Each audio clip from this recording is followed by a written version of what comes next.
தனுசு ராசி என்பவர்களுக்கு பொருளாதாரம் சார்ந்த விஷயங்களில் ஒரு நல்ல முன்னேற்றம், நல்ல மாற்றம். இந்த காலகட்டங்களில், குரு பயிற்சி காலகட்டங்களில் சொந்த வீடு வாங்கி ஆகணும். ஒரு சொந்த தொழில் மிகப்பெரிய மாற்றத்தை சந்திக்கக்கூடிய ராசின்னு பார்த்தீங்கன்னா நம்முடைய மிதுன ராசி. மிதுன ராசி என்பவர்களுக்கு உறுதியாக இந்த காலகட்டம் தான் இவங்க யார், இவங்களோட திறமை என்னங்கிறத ஒரு ப்ரூஃப் பண்ண போகிறாங்க. அதுக்கடுத்தபடியாக விருச்சிக ராசி என்பவர்களுக்கு 12 வருஷத்துக்கு பிறகு ஒரு ஏற்றமும் மாற்றமும் முன்னேற்றமும் நல்ல விதமான ஒரு சந்தோஷமும் கிடைக்கக்கூடிய ஒரு அற்புதமான வருடம். ராசியிலேயே கிட்டத்தட்ட ஒரு 7.5 வருஷமாக மிகப்பெரிய போராட்டத்தை, மிகப்பெரிய கஷ்டத்தை தன்னுடைய வாழ்க்கையில் சந்தித்து வந்த மகர ராசினியர்களுக்கு மிதுனத்துக்கு 7ஆம் இடத்த அதிபதியான குரு பகவான் 2ஆம் இடத்துல உச்சம் பெற்றனால உறுதியாக தொழிலில் மிகப்பெரிய மாற்றம் எப்படி ஏற்பட்டுச்சோ அதே மாதிரி திருமணத்திலையும் மிகப்பெரிய சந்தோஷத்தை கொடுக்கும். வரன் தேட ஆரம்பித்தாங்கன்னா இவங்களுக்கு பிடிச்ச மாதிரி ஒரு வாழ்க்கை துணை இவங்களுக்கு அமைகிறதுக்கான வாய்ப்பு இருக்குது. அப்போ குழந்தை பாக்கியம் நம்முடைய விருச்சிக ராசி என்பதற்கு ஆக்சுவலும். அதுக்கு அடுத்தபடியாக கன்னி ராசி.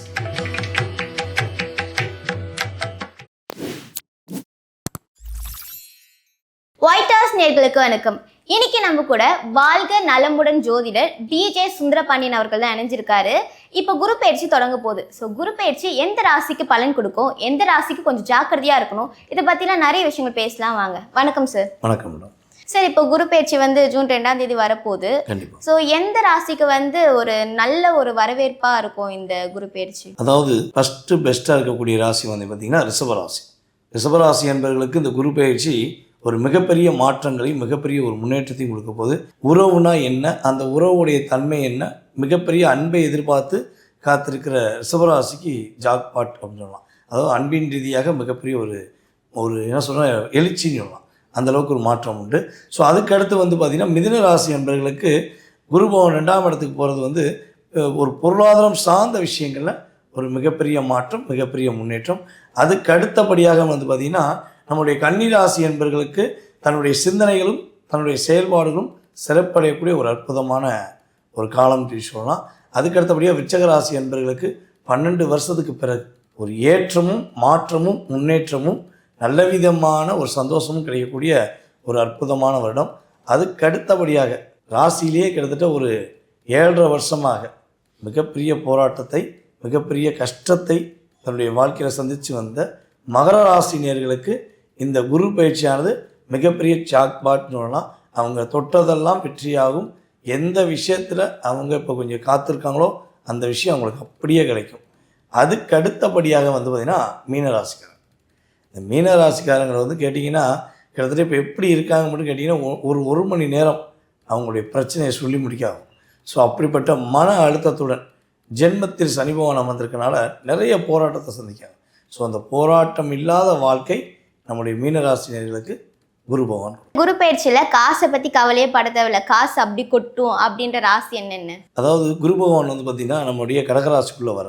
ஸோ அப்படிங்கும்போது பார்த்திங்கன்னா மிதுன ராசி என்பவர்களுக்கு பொருளாதாரம் சார்ந்த விஷயங்களை, காசு, துட்டு, பணம், மணின்னு அவங்களுக்கு எந்த விஷயங்களுக்கெல்லாம் பணம் தேவைப்படுதோ, பணம் சார்ந்த விஷயங்களில் என்ன தடைகள் இருக்கோ அது சரியா. ஸோ அதுக்கு அடுத்தபடியாக சொல்லி பார்த்தீங்கன்னா நம்மளுடைய தனுசு ராசி. தனுசு ராசி என்பவர்களுக்கு பொருளாதாரம் சார்ந்த விஷயங்களில் ஒரு நல்ல முன்னேற்றம், நல்ல மாற்றம். அதாவது எனக்கு இந்த ரூபா இல்லாமல் தான் நான் எதுவுமே செய்ய முடியும், இது வந்தால், இந்த பணம் வந்தால் நான் வேறு லெவலுக்கு போயிடுவேன் அப்படின்னு நினைக்கக்கூடிய தனுசு ராசி என்பவர்களுக்கு மிகப்பெரிய ஒரு மாற்றத்தை நம்முடைய குரு பகவான். அதுக்கு அடுத்தபடியாக பார்த்திங்கன்னா நம்முடைய துலாம் ராசி. துலாம் ராசி என்பவர்களுக்கு இப்போ பணம் வர வச்சு அவங்களுடைய வேறு லெவலுக்கு போகிறாங்க. சும்மா சாதாரண ஒரு நிலையில் இருக்க மாட்டாங்க. அவங்க ஏற்கனவே பார்த்திங்கன்னா பல முயற்சி எடுத்தாங்க. பல விஷயங்களில் பண விஷயத்தினால தான் தோத்தாங்க. திறமை அவ்வளவு இருந்தும் திறமைகளுக்கு மதிப்பு கிடைக்கலைங்கிறத விட ஒரு பொருளாதாரம் இல்லாதனால தான் தன்னுடைய மதிப்பை இழந்தேன்னு சொல்லக்கூடிய ராசியில் துலாம் ராசியும். ஸோ அப்படிப்பட்ட துலாம் ராசி என்பவர்களுக்கு இந்த குரு பயிற்சி காலங்களில் குரு பகவான் கஷ்டப்படாத, காசை பற்றி சிந்திக்காத, நான் தரேன் உனக்குன்னு சொல்லி அள்ளி கொடுக்க போகிறார். வாங்கி அற்புதமாக வச்சுக்கோ. அதுக்கு அடுத்தபடியாக பார்த்திங்கன்னா மேசராசிக்காரர். மேசராசிக்காரர்களுக்குமே இந்த காலகட்டம் பொருளாதாரத்தில் மிகப்பெரிய முன்னேற்றத்தையும் மிகப்பெரிய மாற்றத்தையும் கொடுக்கக்கூடிய ஒரு குரு பயிற்சியாக இருக்கும். இப்போ எல்லாருக்குமே வீடு கட்டணுன்றது ஒரு கனவா இருக்கும், எப்படா அந்த டைம் வரும்னு காத்துட்டு இருப்பாங்க. இப்போ குரு பயிற்சி வந்திருக்கு, அந்த டைம் வந்துடுச்சு. எந்தெந்த ராசிக்கு வந்திருக்கு? இந்த காலகட்டங்களில், குரு பயிற்சி காலகட்டங்களில் சொந்த வீடு வாங்கியே ஆகணும், நான் சொந்த வீடு கட்டியே ஆகணும் அப்படிங்கிற ஒரு சிந்தனையில் எந்த ராசிக்காரங்களாம் அதிகமாக இருப்பாங்கன்னா மேச ராசி. ஸோ இவங்க வந்து பார்த்திங்கன்னா பொதுவாகவே மேச ராசிக்காரங்களுடைய ஒரு பொதுவான குணம்னா, அவங்க ஒரு சொந்த வீட்டில் இருக்காங்கன்னு வச்சுக்கோங்களேன், அது அவங்க உழைச்சி கட்டின, கஷ்டப்பட்டு இஷ்டப்பட்டு உழைச்சி கட்டின வீடாக மட்டும்தான் தான் சொந்த வீடுன்னு சொல்லுவாங்க. இல்லைன்னா இது எங்கள் அப்பா கட்டின வீடு, இது எங்கள் அம்மா கொடுத்த வீடுன்னு தான் அவங்களுடைய வார்த்தைகளே வரும். தன்னுடைய உழைப்பின் மூலமாக வாங்கக்கூடிய வீடை மட்டுமே சொந்த வீடு என்று சொல்லணுங்கிற லட்சியத்துடன் இருக்கக்கூடிய மேசராசிக்காரங்க இந்த குரு பயிற்சி காலங்களில் சொந்த வீடு கட்டக்கூடிய யோகம், சொந்தமாக வீடு வாங்கக்கூடிய யோகம்லாம் கிரக ரீதியாக இருக்குது. ஸோ அதுக்கு அடுத்தபடியாக வந்து பார்த்திங்கன்னா யாருக்கு சொந்த வீடு யோகம் இருக்குன்னா நம்முடைய சிம்ம ராசிக்காரங்க. சிம்ம ராசிக்காரங்க எவ்வளவோ சிரமப்பட்டாங்க, எவ்வளவோ போராடிட்டாங்க. இவங்களுடைய போராட்டத்துக்கு ஒரு நல்ல விடிவு காலம் கிடச்சி இவங்க உறுதியாக சொந்த வீட்டில் உட்காரணும் ஆசைப்பட்டாங்கன்னா இந்த குரு பயிற்சிக்கு அப்புறம் அவங்க ஜூனுக்கு அப்புறம் ஸ்டார்ட் பண்ணாங்கன்னா கட்டாயமாக வீடு கட்டிடலாம். சிம்மராசிக்காரங்களாம் வீடு கட்ட ஏற்கனவே முயற்சி எடுத்திருப்பாங்க, அது கொஞ்சம் தடையாக இருந்திருக்கும். ஏதோ ஒரு விஷயத்தில் அவங்களுக்கு ஒரு டிப்ரெஷனில் பாதியோட நிற்கலாம். ஸோ நிற்கக்கூடிய நிலைமையில் இந்த வீடாக இருந்தால் கூட கட்டி முடித்து சந்தோஷமாக அந்த வீட்டில் போகக்கூடிய வாய்ப்பு சிம்ம ராசி என்பவர்களுக்கு குரு பகவான் கொடுக்க. ஓகே, அதுக்கு அடுத்தபடியாக வந்து பார்த்திங்கன்னா நம்மளுடைய தனுசு ராசி. தனுசு ராசி நண்பர்களுக்கு வந்து பார்த்திங்கன்னா தன்னுடைய வீட்டிலே தானே இருக்க முடியாத சூழ்நிலை, தன்னுடைய வீட்டில் கூட நிம்மதியாக இருக்க முடியாத சூழ்நிலை அவங்களுக்கு ஏற்பட்டது.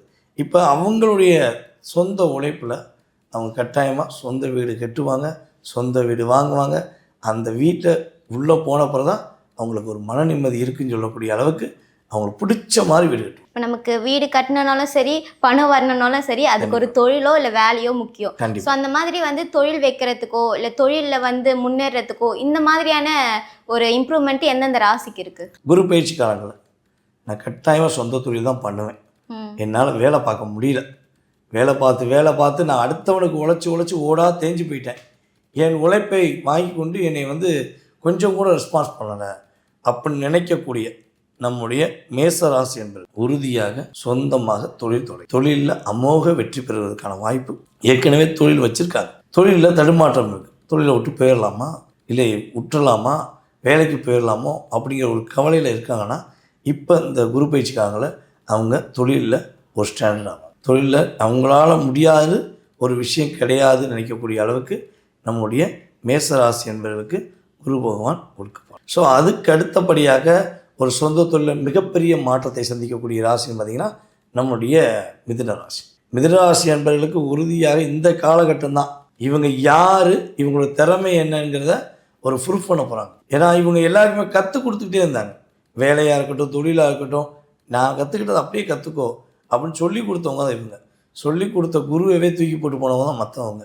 ஸோ இப்போ அவங்க தொழிலில் எல்லாருக்கும் முன்னாடி ஒரு மிகப்பெரிய மாற்றத்தை சந்தித்து நல்ல மதிப்பு மரியாதை வாங்கக்கூடிய அமைப்பு நம்மளுடைய மிதுன ராசி என்பவர்களுக்கு தொழிலில் வெற்றி. ஸோ அதுக்கு அடுத்தபடியாக தொழிலில் நான் ஓஹோன்னு வரணும்னு ஆசைப்பட்றேன். எப்படியாச்சும் நான் தொழிலில் தான் உட்காருவேன், சொந்த தொழிலில் தான் கட்டாயமாக அமருவேன், என்னால் வேலை பார்க்க முடியாது அப்படின்னு நினைக்கக்கூடிய கும்பராசி என்பவர்களுக்கு இந்த காலகட்டம் சொந்த தொழிலில் மிகப்பெரிய மாற்றத்தையும் மிகப்பெரிய முன்னேற்றத்தையும் யார் கொடுப்பா? குரு பகவான் உறுதியாக. இவங்க தொழிலில் ஒரு வேறு லெவலுக்கு வரப்போகிறாங்க. கும்பம் பல குழப்பத்தோடு இருக்குது. ஸோ அந்த குழப்பமே இல்லாத ஒரு வாழ்க்கை நம்முடைய கும்பராசி என்பவர்களுக்கு உறுதியாக ஏற்படும். தொழிலில் அப்படியே ஒரு ஊஞ்சல் அடிக்கிறது, இங்கிட்ட அங்கிட்ட ஊசல் அடிக்கிறதுன்னு சொல்லக்கூடிய நம்முடைய துலாம் ராசி என்பவர்களுக்கு இப்போ தொழிலில் ஒரு நிலையான தன்மையில் ஸ்ட்ராங்காக, ஏன்னா இவங்களுடைய ராசிக்கு 10ஆம் இடத்துல தான் குரு வர்றார்.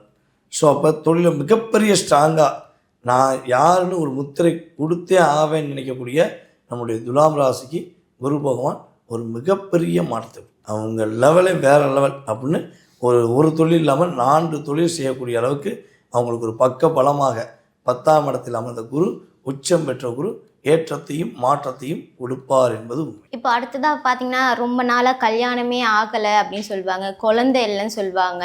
ஸோ இந்த மாதிரி இருக்கிறவங்களுக்குலாம் இந்த குரு பயிற்சியில் கல்யாண யோகம் வருமா, குழந்தை பிறக்கிற ஒரு யோகம் வருமா? கண்டிப்பாக. அதாவது வந்து பார்த்திங்கன்னா ஒரு திருமணத்துக்கான சார்ந்த விஷயங்கள் அப்படின்னு ஃபஸ்ட்டு எடுத்துக்கிடுவோம்.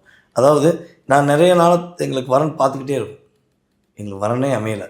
என்ன பலனே தெரியல அப்படின்னு சொல்லக்கூடிய ராசியான ரிஷபராசி என்பது குரு பகவானுடைய பார்வை மூலமாக திருமண பாக்கியம் உறுதியாகும். இவங்க வீட்டில் கெட்டிமர சத்தம் கேட்கும். ஒன்று இவங்களுக்கு கல்யாணம் முடியலாம், அல்லது இவங்க உறவுகளில் கூட பிறந்த உறவுகளில் யாருக்காவது கல்யாணம். ஸோ அதுக்கு அடுத்த ஸ்டெப் அப்படின்னு பார்த்தீங்கன்னா நம்முடைய மிதுன ராசி என்பது. மிதுனத்துக்கு 7ஆம் இடத்த அதிபதியான குரு பகவான் 2ஆம் இடத்துல உச்சம் பெற்றனால உறுதியாக தொழிலில் மிகப்பெரிய மாற்றம் எப்படி ஏற்பட்டுச்சோ அதே மாதிரி திருமணத்திலையும் மிகப்பெரிய சந்தோஷத்தை கொடுப்போம். தொழில் ஒரு பக்கம் சந்தோஷம் ஒரு ஏற்றத்தை நோக்கி போயிருக்கும், இங்கிட்டு பொருளாதாரமும் ஒரு ஏற்றத்தை நோக்கி போயிருக்கும். ஸோ சைடில் வரன் தேட ஆரம்பித்தாங்கன்னா இவங்களுக்கு பிடிச்ச மாதிரி ஒரு வாழ்க்கை துணை இவங்களுக்கு அமைவதற்கான வாய்ப்பு இருக்குது. ஸோ அடுத்த ஸ்டெப்பில் யார் நிற்கான்னு பார்த்தீங்கன்னா நம்முடைய கன்னி ராசிக்கார். எப்பொழுதுமே வந்து பார்த்திங்கன்னா கன்னி ராசி ஒரு ஜாக்பாட் ராசின்னு சொல்லுவாங்க. ஆனால் கன்னி ராசிக்காரரை கூட்டு வச்சு கேட்டால் ஏண்டா வாழ்கிறோன்னு வாழ்ந்துருக்கோம் சார், உயிர் மட்டும்தான் மிச்சம். எங்களுடைய வாழ்க்கையில் நாங்கள் படாத கஷ்டம் கிடையாது, நஷ்டம் கிடையாது, துன்பம் கிடையாது, துயரம் கிடையாது. ஆனால் இருந்தாலும் தன்னம்பிக்கை மட்டும் எங்களை விட்டு போகாதனால இன்னும் நாங்கள் அந்த பூமியில் வாழ்ந்துருக்கோம் அப்படின்னு சொல்லக்கூடிய கன்னி ராசிக்காரருக்கு திருமணம் 2 முறை நிச்சயிக்கப்பட்டு கூட கேன்சல் ஆகிடலாம். கடந்த ஒரு 4-5 வருடத்தில் அவங்க வரன் பார்த்துக்கிருக்காங்கன்னா பூ வச்சு கேன்சல் ஆகிடும். ஓகே பண்ணுவாங்க, இதான் பொண்ணும்பாங்க, கேன்சல் ஆகிடும். இதான் பையன் நினைப்பாங்க, கேன்சல் ஆகிருக்கும். ஸோ இப்படிப்பட்ட நிலைமை தான் சனி பகவான் 7ஆம் இடத்துல கண்டக சனியாக உட்காந்து கவலையை கொடுத்தாங்க. ஸோ இப்போ குருவுடைய பார்வை கன்னிராசி அன்பர்களுக்கு 7ஆம் இடத்த குரு பகவான் தன்னுடைய 9ஆம் பார்வை மூலமாக கடகராசியிலிருந்து மீன ராசியை பார்க்க. அப்போ எப்போவுமே வந்து பார்த்திங்கன்னா குரு சனி இந்த 2 பேரும் சேர்ந்தால் ஒரு திருமணம் நடக்கும். அப்போ கன்னிராசி அன்பர்களுக்கு குருவின் பார்வை மூலமாக இவங்களுடைய 7ஆம் இடத்த குரு பார்க்குறா திருமண பாக்கியம் உண்டு. ஸோ அதுக்கு அடுத்தபடியாக திருமண வாழ்க்கையில் காத்திருக்கின்ற விருச்சிக ராசி என்பவர்களுக்கு திருமணம் கைகூடி சந்தோஷத்தை நிலைநாட்டக்கூடிய வாய்ப்பு விருச்சிக ராசிக்கு இருக்குது. அடுத்து இந்த குரு பயிற்சி காலங்களில் ஏண்டா வாழ்கிறோம், எதுக்குடா வாழ்கிறோன்னு கல்யாணம் முடிக்கலாமா இல்லை சன்னியாசியாக போயலாமான்னு நினைக்கக்கூடிய மகர ராசிக்காரங்களுக்கு இந்த குரு பயிற்சி காலம் குதூகலமான காலம். கெட்டிமர சத்தம் வீட்டில் கட்டும். அது இவங்களுக்கா இவங்க சகோதர சகோதரிகளா அப்படிங்கிற சுய ஜாதகம் நிர்ணயம் பண்ணும். அந்தளவுக்கு சூப்பராக இருக்குது. அதுக்கப்புறம் நம்ம இருக்கோமான்னு அப்பப்போ தன்னை கிள்ளி பார்த்து கொண்டு நம்ம உண்மையிலே இருக்கோமா, நம்ம நடமாடிக்கு இருக்கோமா, நம்மளாம் இந்த உலகம் நம்மளை பார்க்குதான்னு நினைக்கக்கூடிய நம்முடைய மீன ராசி என்பவர்களுக்கு திருமணத்தை நடத்தி வைக்கக்கூடிய பாக்கியத்தை நம்முடைய சனி பகவான் செயல்படுத்துகிறார். அப்போ கிட்டத்தட்ட வந்து பார்த்திங்கன்னா ஒரு 5-6 ராசிகள் அற்புதமாக சுப நிகழ்ச்சியை நடத்தக்கூடிய பாக்கியம் குரு பகவான் குதூகலமாக கொடுக்கும். ஓகே, அடுத்து இந்த குழந்தை பாக்கியம் அப்படின்றது சார். குழந்தை பாக்கியம் அப்படிங்கிறது வந்து பார்த்திங்கன்னா 5ஆம் இடத்தை குறிக்கக்கூடிய பாவம். அதாவது குரு பார்வை அப்படின்னு சொல்லி ஒவ்வொரு ராசிக்கும் குரு பார்வை இருக்கும். ஸோ அப்போ குரு பகவான் எந்த பாவகத்தை பார்க்கார், 5ஆம் இடம் அப்படின்னு சொல்லக்கூடிய இடத்தை எந்தெந்த ராசியை பார்க்கார் அப்படின்னு சொல்லி பார்க்கணும். அப்போ நம்மளுடைய விருச்சிக ராசி என்பவர்களுக்கு குரு பகவான் தன்னுடைய 5ஆம் பார்வை மூலமாக பார்க்கார். அப்போ குழந்தை பாக்கியம் நம்மளுடைய விருச்சிக ராசி என்பவர்களுக்கு எக்ஸட்டும். கல்யாணம் முடித்து 5 வருஷம் ஆச்சு, 10 வருஷம் ஆச்சு, கல்யாணம் முடிஞ்சு குழந்தை பாக்கியம் இல்லையே, நான் போகாத கோயில் கிடையாது, பார்க்காத ட்ரீட்மெண்ட் கிடையாது, எங்களுக்கு என்ன பண்ணே தெரியல அப்படின்னு நினைக்கக்கூடிய விருச்சிக ராசி என்பவர்களுக்கு குழந்தை பாக்கியம் கிடைக்கும். அதே போல் குழந்தைகளால் பிரச்சனை, குழந்தைகளால் போராட்டம், என் குழந்தைகள் என்னை புரிஞ்சிக்கவே மாட்டேங்காங்க அப்படின்னு நினைக்கக்கூடிய விருச்சிக ராசி என்பவர்களுடைய குழந்தைகள் இனிமேல் இவங்கள புரிஞ்சுக்குவாங்க. அதுக்கு அடுத்தபடியாக கன்னி ராசி, காதலில் சிக்கி தவிச்ச ராசியில் கன்னி ராசி ஒன்று. ஸோ இப்படிப்பட்ட கன்னி ராசி என்பவர்களுக்கு குருவின் பார்வை மூலமாக குழந்தை பாக்கியம் கிடைக்க போகுது. உறுதியாக கன்னி ராசிக்கு வந்து பார்த்திங்கன்னா இரட்டை குழந்தையெல்லாம் பிறக்கிறதுக்கான வாய்ப்பு இருக்குது. முதல் குழந்தைக்காக வெயிட் பண்ணாலும் முதல் குழந்தை இரட்டை குழந்தையாக இருக்கலாம், அல்லது 2வது குழந்தைக்கு வெயிட் பண்ணாலும் 2வது குழந்தையுமே இவங்களுக்கு பிறக்கக்கூடிய பாக்கியம் குரு பகவான் கொடுக்கார். ஸோ அதுக்கடுத்து கடகராசி தான். கடகராசி அன்பர்களுக்கு வந்து பார்த்திங்கன்னா கிட்டத்தட்ட முதல் குழந்தை எதிர்பார்த்தா முதல் குழந்தை, 2வது குழந்தை எதிர்பார்த்தா 2வது குழந்தை, இல்லை சார் 2மே பொம்பளை பிள்ளையாக போச்சு, எனக்கு ஒரு ராஜா மாதிரி ஒரு பையன் வேணும் சார் அப்படின்னு தான் உறுதியாக குருவின் பார்வை மூலமாக 3வது குழந்தை அவங்க எந்த குழந்தையை எதிர்பார்க்கணும் அந்த குழந்தை. நம்ம கடகராசி என்பவர்களுக்கு வந்து பார்த்திங்கன்னா இதே இது நான் 3வது குழந்தைக்கு எதிர்பார்க்கல, அதில் வந்து எனக்கு 2 ஆம்பளை பையன் வேணும், 2 ஆம்பளை பையன்டா, ஒரு மகாலட்சுமி மாதிரி ஒரு பொண்ணு வேணும், எங்கள் வீட்டு மகாலட்சுமி பிறக்கணுங்கிற தவமாக இருக்கும், கிடைச்சிருமா அப்படின்னா உறுதியாக குருவின் பார்வை மூலமாக இவங்களுடைய ராசிக்கு 9ஆம் இடத்தை குரு பகவான் பார்க்கறனால இவங்களுக்கு குழந்தை பாக்கியம் 3வது குழந்தை இவங்க எதிர்பார்த்த மகாலட்சுமியை பிறகுக்கான வாய்ப்பு இருக்குது. ஸோ இந்த காலகட்டங்களில் கடகராசிக்காரங்க எந்த பரிகாரமும் செய்து மனசார இவங்க அவங்களுடைய இஷ்ட தெய்வத்தையும் குலதெய்வத்தையும் மட்டும் வேண்டிக்கிட்டு சந்தோஷமாக கணவன் மனைவியாக இருந்தாங்கன்னா ஆட்டோமேட்டிக்காக இயற்கை முறையிலே அவங்களுக்கு குழந்தை பாக்கியம். Okay sir. இப்போ பார்த்தீங்கன்னா வந்து நிறைய ராசிக்காரங்களுக்கு வந்து தோஷம் இருக்கும். அந்த தோஷம்லாம் வந்து இந்த குரு பயிற்சியில் நீங்குமா அப்படின்ற ஒரு ஏக்கமும் அவங்களுக்கு இருக்கும். ஸோ எந்தெந்த ராசிக்காரங்களுக்கு தோஷம் நீங்குது? அதாவது தோஷம் அப்படிங்கிறது வந்து பார்த்திங்கன்னா ஒரு ஜாதகத்தில் உள்ள லக்னத்தை அடிப்படையாக வச்சு சொல்கிறோம். ராசியை அடிப்படையாக வச்சு மேக்ஸிமம் எடுக்கிறது கிடையாது. ஸோ எந்த தோஷமாக இருந்தாலும் சரி, எந்த கிரக அமைப்பாக இருந்தாலும் சரி, இப்போ பொதுவாகவே வந்து பார்த்திங்கன்னா நம்ம ஒரு 4 கிரகங்களை பார்த்து பயப்படுவோம். ஸோ இதில் வந்து கோச்சார கிரகங்கள்னு சொல்லக்கூடிய நம்முடைய சனி பகவானால் எந்தெந்த தாக்கங்கள், யாருக்கெல்லாம் விரைய சனியாக இருக்கோ, யாருக்கெல்லாம் ஜென்ம சனியாக இருக்கோ, யாருக்கெல்லாம் அஷ்டமத சனியாக இருக்கோ, யாருக்கெல்லாம் கண்டக சனியாக இருக்கோ, ஸோ எந்தெந்த சனி பகவான் அமர்ந்த இடத்தை பார்த்து எல்லாரும் பயந்தாங்க. அந்த பயங்களை போக்கக்கூடிய அளவுக்கு குரு பகவான் ஏற்றத்தை, குரு பகவான் மிகப்பெரிய மாற்றத்தை கொடுப்பார். அதே போல் நம்மளுடைய நிழல் கிரகங்கள் என்று சொல்லக்கூடிய நம்முடைய ராகு கேது பகவானுடைய செயல்பாடுடைய தாக்கங்கள் நம்மளுடைய நேயர்களுக்கு யாருக்காக இருக்குன்னா, குரு நம்முடைய ராகேது பகவானுக்குரிய செயல்பாடை தாக்கத்தை குறைப்பார். ஆனால் அதை டோட்டலாக ரிலீஸ் பண்ண முடியும். ஏன்னா நம்மளுடைய குரு பகவான் ராகுவுக்கு பார்க்க கிடையாது. ராகுவை இப்போ குரு பேச்சுக்கு அப்புறம் பார்க்க முடியாது. ஸோ அதே போல் வந்து தன்னுடைய பார்வை மூலம் பார்க்க மாட்டார். கேதுக்கு ஆட்டோமேட்டிக்காக கேதுவை வந்து குரு பகவான் பார்க்க மாட்டார். அப்போ ராகு தாக்கம் மட்டும் கொஞ்சம் இருக்கும். அதுக்கு அவங்க பக்கத்தில் உள்ள நம்மளுடைய நாகராஜரை வழிபாடு செய்வது, துர்க்கையம்மனை வழிபாடு செஞ்சால் மட்டும் போதும்.